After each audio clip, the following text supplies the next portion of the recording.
جھوٹ سمجھ کے جو ہے ڈیلیٹ کر دیا یا پرچے کو پھاڑ دیا تو اس کا بیٹا مر گیا، اس کی بیوی مر گئی، اور ایک نے 12 لوگوں کو بھیج دیا تو اسے سونے کا کلش مل گیا. ساری جھوٹی باتیں، اور یہ اسلام کا نام لے کر کے جو ہے لوگوں تک پہنچائی جاتی ہیں. اور ہمارے بھائیوں کو اتنی فرصت نہیں ملتی کہ کال کر کے جو ہے پوچھ لیں کسی عالم دین سے جو معتبر عالم دین ہو، کہ کم سے کم اس سے جا کر کے اس بات کے بارے میں تحقیق کر لیں.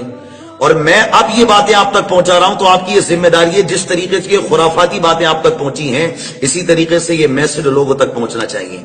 یہ شیخ احمد کا خواب ہو یا بغداد کی کوئی لڑکی کے بارے میں آتا ہے کہ اس نے خواب دیکھا، یہ میسج 12 کو پہنچاؤ، 20 کو پہنچاؤ، پریشانی دور ہو جائے گی، پرابلمز سولو ہو جائیں گی.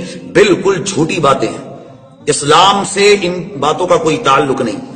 اچھا، ایک حدیث یہ پیارے آقا کی طرف لگائی جاتی ہے کہ پیارے آقا نے فرمایا میں نے یہ بات آپ تک پہنچا دی ہے جو ہے، اور یہ اگر آپ نہیں پہنچاؤ گے تو پیارے آقا نے فرمایا ہے کہ بے نور ہو جائے اس کا چہرہ جو میری حدیث کو آگے تک نہیں پہنچائے. حالانکہ اس قسم کی حدیث بھی ہم نے کسی کتاب میں نہیں پڑھی کہ پیارے آقا نے یہ اس کے لیے الفاظ استعمال کیے ہوں کہ بے نور ہو جائے اس کا چہرہ. بے نور ہونے کے لیے نہیں کہا ہے، سمجھیں آپ.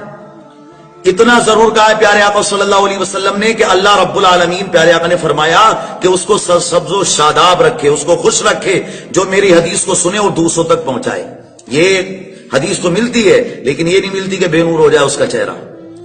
اور پھر یہ کہ ہمارے یہاں بعض نوجوان یا جو واٹس ایپ یا فیس بک پر جڑے ہوئے ہوتے ہیں وہ کچھ اس قسم کی پوسٹ پھیلاتے ہیں کہ کوئی شخص یا 3-4 لونڈے مل کے قرآن کو جلا رہے ہوتے ہیں، اور پھر اس کے نیچے کومنٹس وہ لکھی ہوئی ہوتی ہے کہ اس کو آگے تک پھیلاؤ، اور جو نہ پھیلائے اس پر بھی اللہ کی لعنت معاذ اللہ.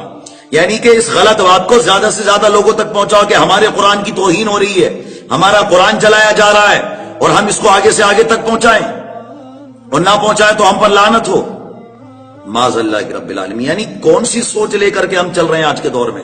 ابے ان باتوں کو مٹانا چاہیے، ان ساری باتوں کو ختم کرنا چاہیے. اچھی باتیں جو دین کے تعلق سے ہم تک پہنچی ہیں ماشاءاللہ ان کو پھیلاؤ نا.